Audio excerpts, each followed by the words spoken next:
So costing இந்த படத்துல எப்படி இருக்கும்னு நினைக்கிறீங்க? அதனால இல்லை எல்லாமே பெரிய காஸ்டிங்ஸ் தான். ஆரம்பத்தில் சொன்ன மாதிரி அதை எப்படி யூஸ் பண்ணுறாங்கிற பொறுத்து தான்.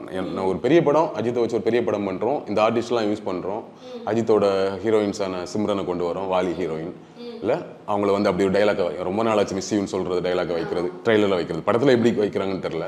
த்ரிஷாவை கொண்டு வரோம், பிரபு சாரை பில்லாவில் பேசின டைலாக்குக்காக பிரபு சாரை கொண்டு வரோம். நீங்கள் அதுக்காகவே படத்துலையும் கொண்டு வந்துருந்தீங்கன்னா கஷ்டம். ட்ரெய்லருக்கு ஃபைன், ட்ரெய்லரில் எப்படி வேணா வச்சுக்கலாம். படத்தில் அந்த கேரக்டர் எப்படி இருக்குன்னு ஒன்று இருக்குல்ல, பார்க்கலாம். பிரபு சாரை அப்படியே யூஸ் பண்ணுறாங்களா இல்லை சம்திங் அப்படி சும்மா எல்லா ரோலுக்கு போய் நடிக்க மாட்டார் அவர்.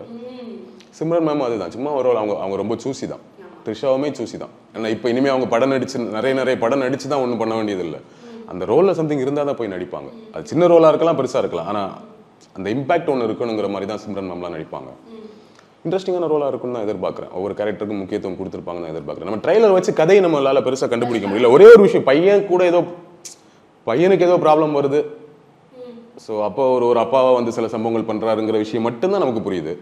இந்த படத்தில் அர்ஜுன் தாஸ் காட்டுறதெல்லாம் ஒரு சீக்வன்ஸா இல்லை ஒட்டுமொத்த படத்துக்கான விஷயமான்னு தெரியல. ஏன்னா அதையும் தாண்டி ஜாக்கி சராஃப் இருக்காரு, பிரசன்னா இருக்கிறாருன்னு சொல்லும்போது அதை நம்ம புரிஞ்சுக்கணும் இல்லையா? ஸோ அதனால படம் பார்த்தா நமக்கு முழுமையாக புரிஞ்சுக்க முடியும்னு நினைக்கிறேன்.